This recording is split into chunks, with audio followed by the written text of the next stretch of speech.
Hello there, writers! I'm Kristen Kiefer, and you are listening to episode number 25 of the Well Storied podcast, where I help writers craft sensational novels and build their very best writing lives. Today I have a brand new blog post and corresponding podcast episode to share with you guys on a topic I probably love a little bit too much. Conflict. Specifically, conflict in stories, of course.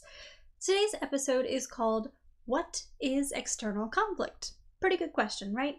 And we're going to give a complete breakdown of what external conflict is and how you can weave it seamlessly into your own story.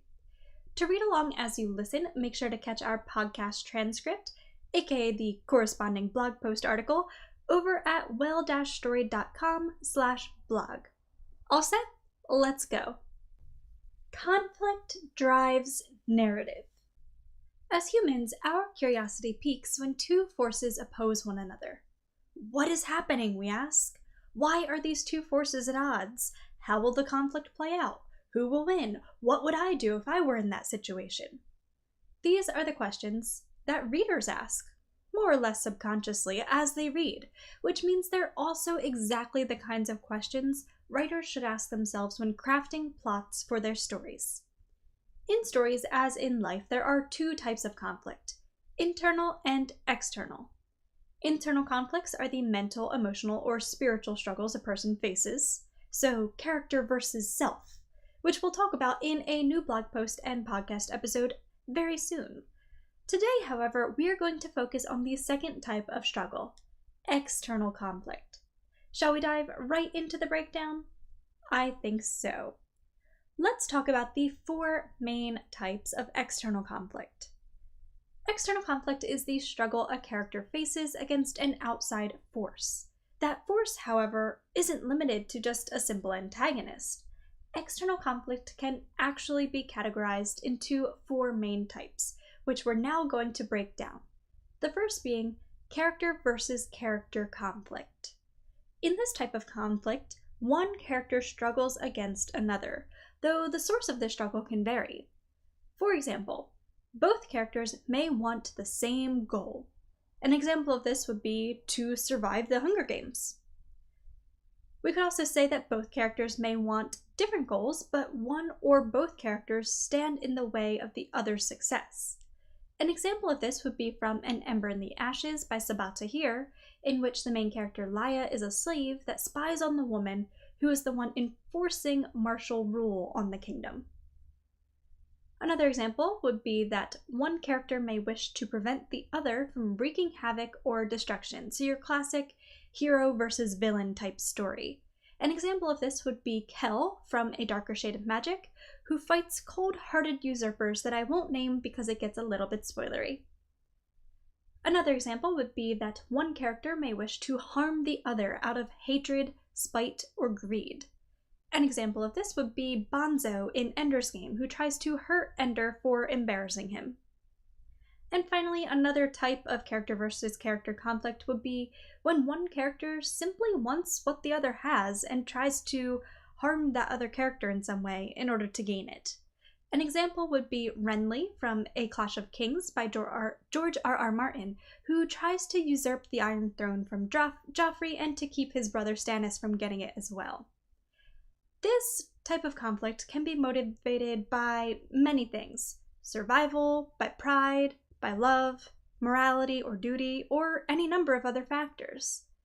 The key, however, to a strong character versus character conflict lies in having both parties developed equally, each with their own strong goals, their own solid motivations for wanting to achieve those goals, the agency to take their own action, and the humanity to actually and accurately portray such a personal conflict.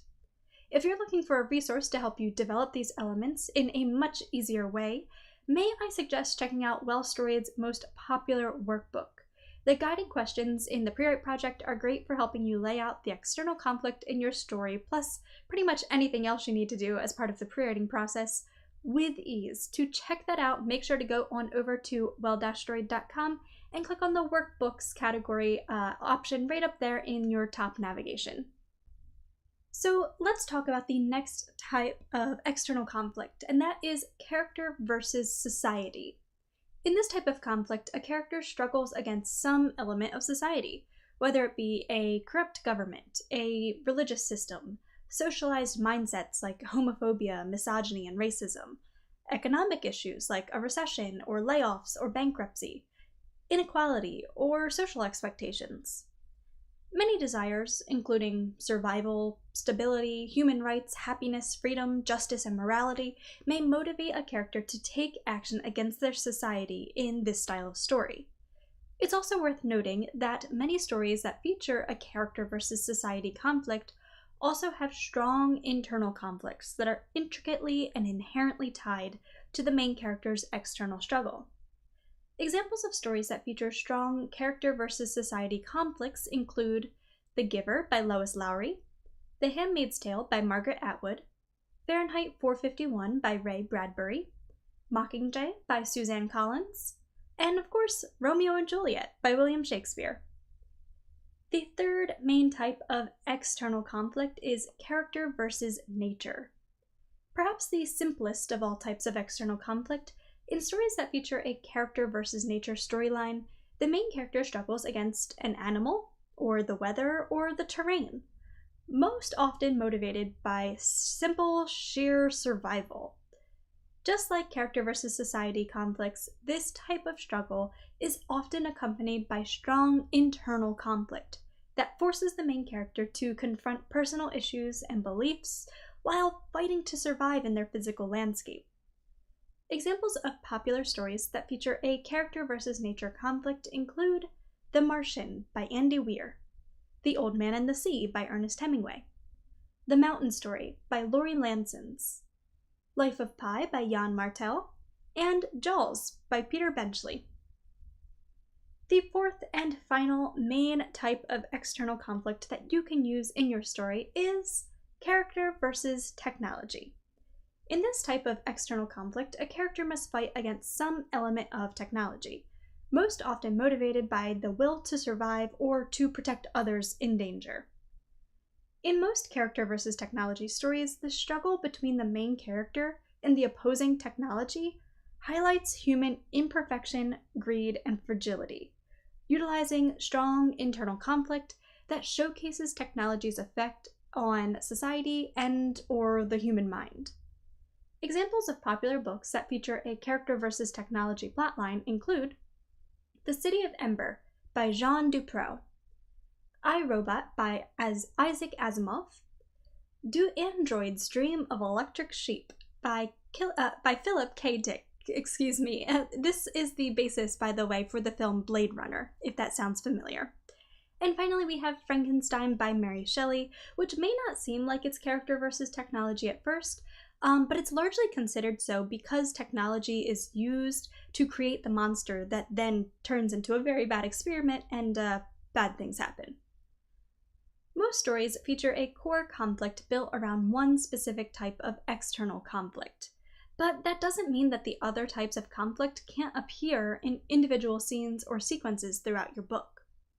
It's also not uncommon for secondary characters to have their own arcs that feature a separate type of conflict from that of the main character. The key is to make sure that both conflicts tie together for a cohesive story. With that said, how do we weave external conflict into our stories? Remember, conflict is the crux of any good story. A story's core arc can either feature an external or an internal conflict, and this is what will define a story as either plot or character-driven. But it's not at all uncommon for a single story to contain both types of conflict. In fact, I personally encourage it, as I believe that external and internal conflict provokes consequences that are inextricably tied. We are going to talk more about why this is the case in our next article and podcast episode on the blog. Well, it'll definitely be the next episode, or the next article on the blog, but the next episode will probably be one of our well-storied podcast archived episodes, but keep an eye out over the next several episodes for that breakdown of internal conflict. But for now, let's focus back on external arcs, Specifically, how do we build and weave external conflict into a strong plot for our stories? The key for this lies in mapping out some of the elements we talked about earlier in our podcast episode. Begin by asking yourself these questions. First, what does my main character want? In other words, what is their story goal? 2, why do they want to achieve that goal? What is motivating them to take action? 3, who or what opposes my main character as they work to achieve their goal? 4, why does the antagonist or the antagonistic force oppose my main character in the first place? What motivates them? 5, what steps will both parties take to work toward achieving their goals? Or if your story features an antagonistic force rather than an antagonist, how will that force actively present problems that my main character must overcome? 6, you want to ask yourself, how will this ongoing conflict end? In other words, how will the climax of your story play out? And finally, ask yourself, which force comes out on top? Is there a clear winner that emerges from this core conflict of your story? Once you've mapped out the answers to these questions, it is so much easier to simply continue on laying out your character arcs, aka your internal conflicts, your themes and thematic statements, and so many other important story elements. But more on those elements in future articles and podcast episodes here at Well Storied.